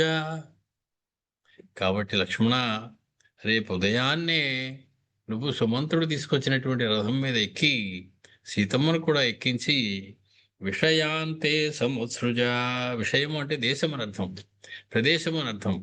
మన ప్రదేశానికి దూరంగా సీతమ్మని సమృత్సృజ విడిచిపెట్టేశాయి. ఆవిడ్ని దూరంగా వదిలిపెట్టేసి వచ్చాయి. గంగాయాస్తు పరే పారే, ఎక్కడికి వెళ్ళాలో కూడా నేను చెప్తాను. ఎన్ని నిర్ణయాలు తీసేసుకున్నారో అప్పటికే. గంగా గంగాయాస్తు పరే పారే వాల్మీకేస్తు మహాత్మనః ఆశ్రమో దివ్య సంకాశః తమసా తీరమాశ్రితః. గంగా తీరానికి ఒడ్డున తమసా తీరానికి సమీపంలో వాల్మీకి మహర్షి ఆశ్రమం ఉన్నది. అక్కడ తత్ర ఏతాం విజనే దేశే విసృజ్య రఘునందన శీఘ్రమాగచ్చ భద్రంతే కురుష్వ వచనం మమ. నా మాట పాలిస్తావు కదూ, నేను చెప్పింది ఎప్పుడు కాదనవు కదూ. కాబట్టి నేను చెప్పినట్టు ఈ పని చెయ్యి. నా మాట మీద నిలబడు. నువ్వు ఎవ్వరూ లేనటువంటి ప్రదేశంలో ఆశ్రమానికి సమీపంలో ఓ రఘునందన లక్ష్మణ, ఆవిడ విడిచిపెట్టి శీఘ్రమాగచ్చ, నువ్వు వచ్చేసేయి. నచాస్మి ప్రతి వక్తవ్య సీతాం ప్రతి కథంచన. ఇంకొక మాట నువ్వు మాట్లాడడానికి వీల్లేదు. ఎవరూ కూడా ఇంకొక మాట మాట్లాడడానికి వీల్లేదు. కాబట్టి సీతా విషయంలో ఏ విధంగా కూడా మీరు ముగ్గురు అడ్డు చెప్పడానికి లేదు. కాబట్టి నచాస్మి ప్రతి వక్తవ్య సీతాం ప్రతి కథంచన తస్మాత్ త్వం గచ్చ సౌమిత్రే నాత్ర కార్య విచారణ. ఇంకా ఏం చేయాలి, ఇలా చేయాలా అలా చేయాలా అని ఆలోచించడానికి ఏమీ లేదయ్యా, నిర్ణయం అయిపోయింది. నేను నిర్ణయం తీసేసుకున్నాను. సీతమ్మని నువ్వు రేపు ఉదయమే సుమంత్రాని రథం మీద ఎక్కించుకుని వెళ్ళి వాల్మీకి ఆశ్రమం సమీపంలో ఎవరూ లేని చోట విడిచిపెట్టి వచ్చేసేయాలి. అప్రీతిర్హి పరామహ్యం భవేత్తు ప్రతివారితే శాసి జాపితా హి మయా యూయం పాదాభ్యాం జీవితేన చ. మీ అందరికీ నేను చేసిన పని నచ్చకపోవచ్చు. అన్నయ్య, అసలు వాడు అలా మాట్లాడితే మాత్రం అనొచ్చు. కానీ నేను ఒట్టు పెట్టి చెప్తున్నాను మీ ముగ్గురికి. నేను నా జీవితం మీద ఒట్టు పెట్టి చెప్తున్నాను. మీకు నన్ను వారించినట్లయితే, ఇలా కాదు ఇంకోలా చెయ్యాలి అని గనక నాకు చెప్తే, నాకు చాలా దుఃఖాన్ని కలిగించిన వారు అవుతారు. నా సంతోషం లేకుండా చేసిన వాళ్ళు అవుతారు. నా పాదాల మీద, నా జీవితం మీద ఒట్టు పెట్టి చెప్తున్నాను. ఇంకెవరు మాట్లాడడానికి వీల్లేదు. ఏ మాం వాక్యాంతరే బ్రూయు అనునేతుం కథంచన అహితానామేతే నిత్యం మదభీష్ట విఘాతనాత్. నా మాటలకు అడ్డొచ్చి బతిమాలి బామాలి నన్ను ఒప్పిద్దామని కానీ, వేరే మాటలు చెప్పి ఇది నేను చేస్తున్న సరి అయింది కాదని, ఇంకొక మార్గం చెయ్యొచ్చని, ఇలాగ ఏదో మంతనాలు అవి చెప్పి నన్ను మార్చడానికి ఎవరైనా ప్రయత్నించినట్లయితే వాళ్ళు నా ఇష్టానికి అడ్డు తగిలిన వాళ్ళు కాబట్టి ఎప్పటికీ కూడా నాకు శత్రువులుగానే పరిగణింపబడతారు, అహితులుగానే ఉంటారు. కాబట్టి మీరెవరు కూడా నా మీద ప్రేమ ఉన్నట్లయితే, నాకు హితులైనటువంటి వాళ్ళైతే మరొక మాట మాట్లాడడానికి వీల్లేదు. No discussion, no further discussion, full stop అని చెప్పి ఆశ్చర్యపోతూ చూస్తూ ఉన్నారు. మానయంతు భవంతో మాం యది మచ్ఛాసనే స్థితాః హితోద్యనియతాం సీతా కురుష్వ వచనం మమ. మీరు ముగ్గురికి కూడా నా మీద గౌరవం ఉన్నట్లయితే, నా శాసనంలో ఉన్నాము మేము ముగ్గురం అని మీరు అనుకుంటూ ఉన్నట్లయితే, వెంటనే సీతతి ఇక్కడి నుంచి తీసుకెళ్ళిపోయి అక్కడ విడిచిపెట్టబడుగాక, నా మాట నిలబెట్టబడుగాక, నేను చెప్పినట్టు జరుగుగాక. పూర్వముక్తోహమనయా గంగా తీరేహమాశ్రమాన్ పశ్యేయమితి తస్యాచ కామ సంవర్తతామయం. సీతమ్మ, నీకు ఏం కావాలనుంది, నీకేమిటి ఇష్టం గర్భిణిగా ఉన్నప్పుడు అని అడిగాను నేను. అడిగితే ఆవిడ గంగా తీరంలో ఉన్నటువంటి మునుల ఆశ్రమాల్లో గడపాలని ఉంది అనేటువంటి మాట నాకు చెప్పిందయ్యా. కాబట్టి ఆవిడ కోరిక కూడా తీరినట్లు అవుతుంది. ఎలాగో నేను ఆవిడ కోరిక రేపు తీరుద్దామని అనుకున్నాను. నిన్న ఆవిడ అడిగిన కోరికకి అనుకోకుండా ఇది కూడా వచ్చింది. కాబట్టి ఆవిడని తీసుకెళ్ళి ఆ వాల్మీకి ఆశ్రమం దగ్గర విడిచిపెట్టేసండి. ఏవముక్త్వాతు కాకుత్సో బాష్పేణ పిహితే క్షణః ప్రవివేశ సధర్మాత్రమా భ్రాతృభిః పరివారితః. మొత్తానికి అలా పలుకుతున్నటువంటి రామచంద్రమూర్తి కళ్ళ నిండా నీళ్లు కారుతూ అలాగా ఆయన ఉన్నవాడు ఉన్నట్లుగా కూలబడిపోయాడు. సోదరులందరినీ కూడా తర్వాత పంపించి వేశాడు. తన యొక్క ఆశ్రమ భవనం లోపలికి ఆయన వెళ్ళిపోయాడు. తతో రజన్యాం యుష్టాయాం లక్ష్మణో జీనచేతనః సుమంత్రమబ్రవీద్వాక్యం ముఖేన పరిశుష్యత. నాలుక ఎండిపోతుంది, ముఖం అంతా పాలిపోయింది, ఏం జరుగుతోందో తెలియటం లేదు, బుద్ధికి సరైన ఆలోచనలు రావటం లేదు. లక్ష్మణస్వామి తెలతెలవారుతూ ఉండగా చాలా ధైర్యంతో వాడిపోయిన ముఖంతో సుమంత్రుడి కౌరు పెట్టి సుమంత్రుడితోటి ఇలా చెప్పాడు. సారథే, ఓ సారథి, త్వరగాన్ శీఘ్రాన్ యోజయస్వరథోత్తమే. మంచి రథం మీద మిక్కిలి వేగంగా వెళ్ళేటువంటి గుర్రాలని పూంచి సిద్ధం చేయండి. స్వాస్తీర్ణం రాజవచనాత్ సీతాయాశ్చాసనం కురు. కాబట్టి సీత కోసం మెత్తనైనటువంటి అందమైనటువంటి వస్త్రాదులు పరిచినటువంటి ఆసనాన్ని ఒకదాన్ని తయారు చేయండి. సీత రథం మీద వెళ్ళవలసి ఉన్నది ఇప్పుడు, ఇది రాజాజ్ఞ. సీతా హి రామవచనాదాశ్రమం పుణ్యకర్మణాం మయా నేయా మహర్షీణాం శీఘ్రమానీయతాం రథః. వెంటనే రథం సిద్ధంగా చేసి వెంటనే ఇక్కడికి తీసుకుని రండి. రామచంద్రమూర్తి యొక్క ఆజ్ఞ మేరకు సీతమ్మ ఇప్పుడు మహాపుణ్యకర్ములైనటువంటి మహర్షులైనటువంటి వారి యొక్క ఆశ్రమాల దగ్గర గడపడానికి వెళ్ళవలసి ఉన్నది. సుమంత్రస్తు తథేత్యుక్త్వా యుక్తం పరమవాజిభిః రథం సురుచిర ప్రఖ్యం స్వాస్తీర్ణం సుఖశయ్యయ. అనీయోవాచ సౌమిత్రిం మిత్రాణాం మానవర్ధనం రథోయం సమనుప్రాప్తో యత్కార్యం క్రియతాం ప్రభో. సుమంత్రుడు, మహాప్రభో చిత్తం అని చెప్పి వెంటనే వెళ్ళాడు. ఉత్తమమైనటువంటి గుర్రములు పూంచినటువంటి సుఖకరమైనటువంటి మంచి ఆసనం ఉన్నటువంటి మంచి కాంతి కలిగినటువంటి ఒక రథాన్ని తీసుకొచ్చి అక్కడ నిలిపాడు. మహాప్రభో సిద్ధం, రథం సిద్ధంగా ఉన్నది, తర్వాత ఏం చేయాలో చెప్పండి అని చెప్పి అడిగాడు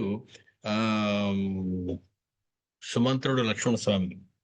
ఏవ ముక్తస్తు మంత్రేణ రాజవేశ్మని లక్ష్మణః ప్రవిశ్య సీతామాదా అసాధ్య వ్యాజహార నరషభః. సీతమ్మ వారి ఆశ్రమం భవనంలోకి వెళ్ళారు లక్ష్మణస్వామి. మానవ శ్రేష్ఠుడైనటువంటి లక్ష్మణస్వామి రాజప్రసాదంలో ప్రవేశించి సీత దగ్గరికి వెళ్ళి రెండు చేతులు జోడించి ఆవిడతో ఇలా చెప్తున్నాడు.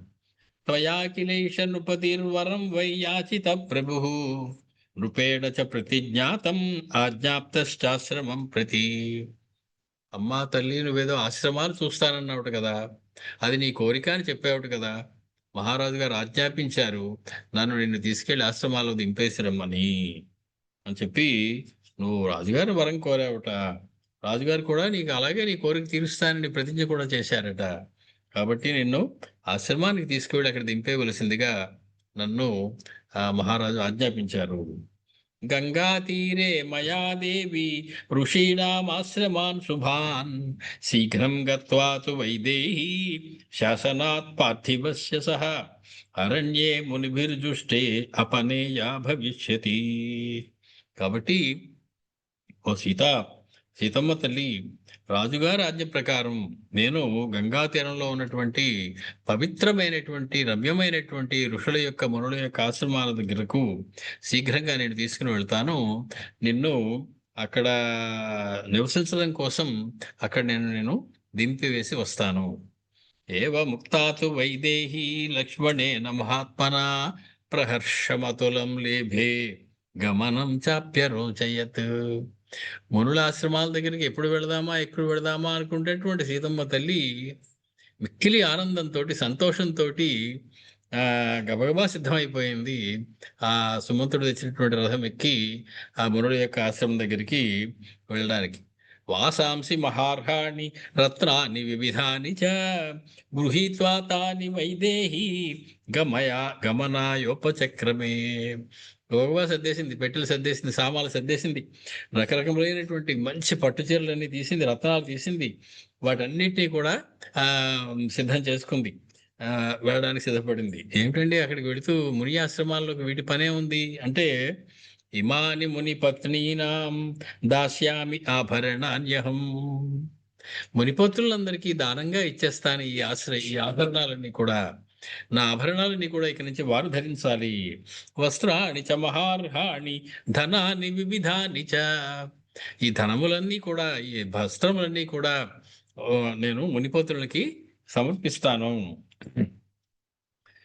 సౌమిత్రిస్తు తథేత్యుక్త్వా రథమారోప్య మైథిలీం. అలాగేనమ్మా, అలాగే కానివ్వండి అని చెప్పి తన ముఖ కబడికలు, తన బాధ కనపడనీయకుండా లక్ష్మణస్వామి ప్రియయౌ శీఘ్రతురగం రామస్యాజ్ఞామనుస్మరన్.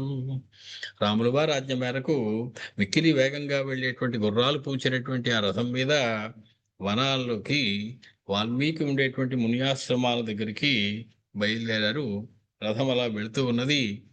రకరకములైనటువంటి నేపథ్యంలో పాటలు అవి వచ్చి మనకి అవన్నీ గుర్తొస్తాయి. లక్ష్మణస్వామి బాధపడుతూ సీతమ్మని ఆ అడవులకు తీసుకెళ్లేటువంటి దృశ్యాలు మనం ఎదురుకి అన్ని చోట్ల చూసినవి. అవన్నీ ఒకసారి తలుచుకుంటూ, ఇది జగన్నాటక సూత్రధారి అయినటువంటి రామచంద్రమూర్తి ఒకసారి అవతరించిన తర్వాత అవతారానికి సమాప్తి అవ్వాలి. సీతమ్మ అవతరించిన తర్వాత సీతమ్మ అవతారం ఎక్కడో అక్కడ సమాప్తి అవ్వాలి. అది సమాప్తి అవ్వడం ఎవరికి ఇష్టం ఉండదు. అందుకే పట్టాభిషేక జరిగిన తర్వాత ఎవరు చదవరు. కానీ కలకాలం ఉండిపోయేటువంటి అవతారంలో రాలేదు రామచంద్రమూర్తి. రాముడు కలకాలం ఉండిపోయేవాడే. కానీ అవతారంగా మన మధ్యలో, మన నేల మీద తిరగడం ఆయన లిమిటెడ్ టైం కోసమే వచ్చాడు. పరిమితమైనటువంటి కాలానికి లోబడి వచ్చాడు. ఆ కాల పరిమితి అవ్వబోతూ ఉన్నప్పుడు రామ వైకుంఠ గమన లీల ఒకటి జరగబోతూ ఉన్నది, సీతా భూగమన లీల ఒకటి జరగబోతూ ఉన్నది. దానికి నాంది పడింది ఇప్పుడు. ఆ రకంగా సీతాదేవి రాముడికి వంశాంకురాన్ని, రఘువంశాన్ని నిలబెట్టడానికి ఇద్దరిని ప్రసవించవలసి ఉన్నది. మునులాశ్రమాల్ని పవిత్రం చేయవలసి ఉన్నది.